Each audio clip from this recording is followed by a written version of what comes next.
Hello sir, कैसे हैं आप? बहुत अच्छा था। ओके सर, आपका इंटरव्यू कैसा हो गया सर? हाँ, इंटरव्यू मतलब मेरे को तो लगा ठीक ही हुआ। ओके। अब नंबर आएंगे तो फिर पता चलेगा। कैसा फील हो रहा है सर अब इंटरव्यू के बाद?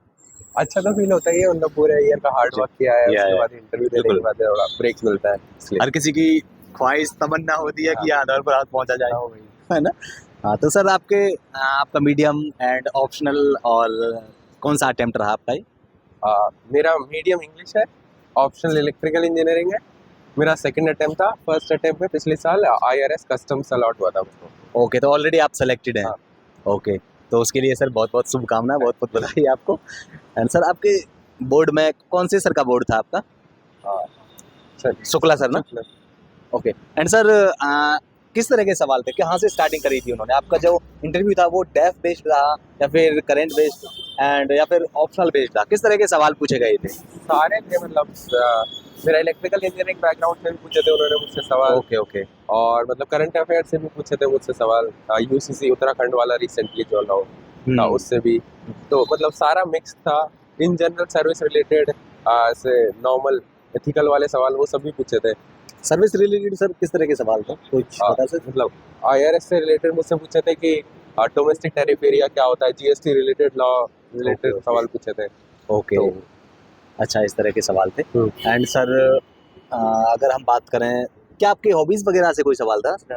हॉबी से एक भी सवाल नहीं था। एक भी सवाल नहीं था। तो सर अगर प्रीलिम्स की बात करें तो प्रीलिम्स में किस तरह की आपकी स्ट्रेटजी रही थी, और जो वहाँ पर टाइम मैनेजमेंट एंड जो सिली मिस्टेक्स होती हैं उन सब से कैसे आपने टैकल किया? अब फिल्म्स में तो मतलब वही होता है कि गेस वर्क तो होता ही है थोड़ा सा। जी लेकिन मतलब कैलकुलेटेड रिस्क लेने ही होते हैं फिल्म्स में, तो वो तो लेने ही पड़ेंगे। जी। उसके बिना तो मतलब वो, क्योंकि सब कुछ तो आता नहीं है किसी को भी, तो कैलकुलेटेड रिस्क एग्जैक्टली। लेने होते हैं। Right right. तो कैलकुलेटेड रिस्क लो, लेकिन उसकी ज़्यादा ज़्यादा मॉक दोगे तो प्रैक्टिस हो जाती है कैलकुलेटेड रिस्क कितने लेने होते ओके हैं और ओके कैसे लेते हैं। ओके।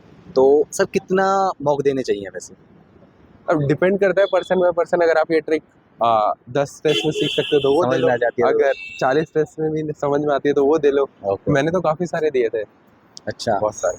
ओके, तो सर पीवाईक्यूज का क्या रोल रहता है? पीवाईक्यूज को किस तरह से अटेम्प्ट किया जाए, कितने करे जाएं, कितने साल के करे जाएं पीवाईक्यूज, और कैसे किए जाएं? PYQs का तो मतलब रोल तो रहता ही है, उससे पता चल जाता है कि सवाल कैसे आता है। तो प्रीलिम्स में तो सवालों का पता लग जाता है कि किस टाइप के सवाल आते हैं जी सर, जनरली। जी जी। मेंस के लिए तो बहुत इंपॉर्टेंट है, क्योंकि मेंस में थीम्स रिपीट होती है मेजरली हर साल वही। तो मतलब 2016 से कर लो सारे, मतलब एक बार कर तो लो ही। ओके एटलीस्ट लिखो मत, लेकिन मतलब सोच लो उनके आंसर। तो थीम्स रिपीट हो जाती है, तो उस टाइप से फिर आइडिया मिल जाता है, हेल्प हो जाती है। Okay okay. And sir CSAT की बात करें तो, क्योंकि पेपर बहुत ज़्यादा अनसर्टेन रहता है, कहीं पिछली बार का पेपर भी काफ़ी ज़्यादा मतलब बिल्कुल ही आउट ऑफ बॉक्स सवाल थे, और पैटर्न भी चेंज कर रही है यूपीएससी। तो सी सेट में भी काफ़ी सारे स्टूडेंट्स रह जाते हैं जिनके सी सेट नहीं हो पाता है। तो उन सब के लिए सर क्या स्ट्रेटजी रहनी चाहिए, किस तरह से किया जाए इन सबको?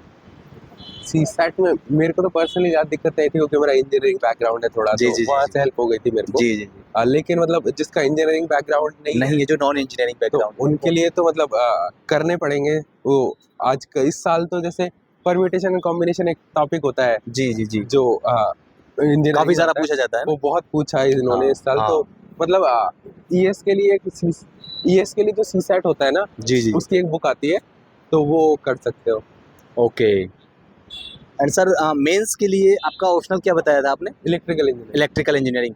सर मेंस में जीएस 1 2 3 4 और मेंस की आंसर राइटिंग की क्या अप्रोच होती चाहिए? आपने क्या कुछ फॉलो किया, किस तरह की अप्रोच की आपकी? पहली बात तो पेपर सारे कंप्लीट करने होते हैं। जी कुछ भी लिख दो, लेकिन पेपर कंप्लीट करने नहीं आता तो भी कंप्लीट करने हैं। जी जी उसके अलावा ज़्यादा से ज़्यादा मॉक दो, तो उससे प्रैक्टिस हो जाती है कि ऐसे सवाल आते हैं जी जी। और क्या लिखना होता है। अगर सवाल में नहीं आता तो भी क्या लिखना होता है, ओके। तो उस टाइप से चीज़ें। और मतलब करंट अफेयर्स वगैरह वो सब नॉलेज रखो, तो मतलब कुछ ना कुछ तो हो ही जाता है सवाल के अंदर। सर जो इंजीनियरिंग बैकग्राउंड के जो स्टूडेंट्स होते हैं वो इंजीनियरिंग वाला सब्जेक्ट चूज नहीं करते हैं, तो क्योंकि सिलेबस वो इंजीनियरिंग का सब्जेक्ट काफ़ी ज़्यादा बड़ा होता है सिलेबस उसका। तो आपने इलेक्ट्रिकल इंजीनियरिंग क्यों चूज किया? क्या ज़्यादा इंटरेस्ट था आपका? क्योंकि हाँ, आपका बैकग्राउंड तो था ही, इसके अलावा और क्या रीज़न रहे थे? इंटरेस्ट तो था ही मेरा कॉलेज हाँ में भी इलेक्ट्रिकल इंजीनियरिंग में, ऑब्वियसली। और उसके हाँ। अलावा मैं ढंग से पढ़ा था कॉलेज में। अच्छा अच्छा। तो मतलब मेरे को था ही कि इलेक्ट्रिकल इंजीनियरिंग ले लेता हूँ। बाकी इन जनरल मैं किसी और ऑप्शन लूंगा तो मेरे को जीरो से स्टार्ट करना पड़ेगा। इसके एग्जैक्टली। अंदर एटलीस्ट मैं यहाँ कुछ तो पढ़ना। कर रखा है, तो हाँ। मेरे को बेटर लगा, भले से लंबा सिलेबस था। Okay okay. आंसर राइटिंग की क्या अप्रोच होनी चाहिए सर?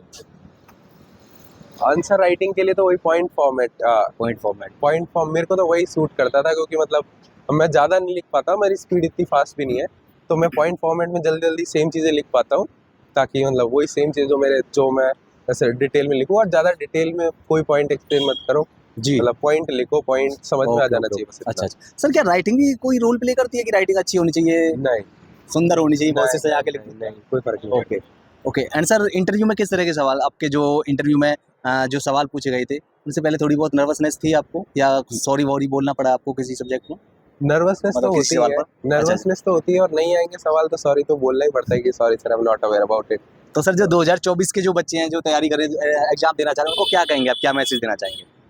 कुछ नहीं, हार्ड वर्क करो, हार्ड वर्क से सक्सेस मिलती है, और ओके, मतलब ओके, सिंपली हार्ड वर्क का कोई सब्स्टिट्यूट नहीं होता, हार्ड वर्क होता है, तो ओके। हार्ड वर्क जो करेगा जिसका हो जाएगा। Okay, thank you sir. All the best sir. I hope कि आपका हो जाए, फाइनलिस्ट में नाम आ जाए। Thank you. Okay, thank you sir.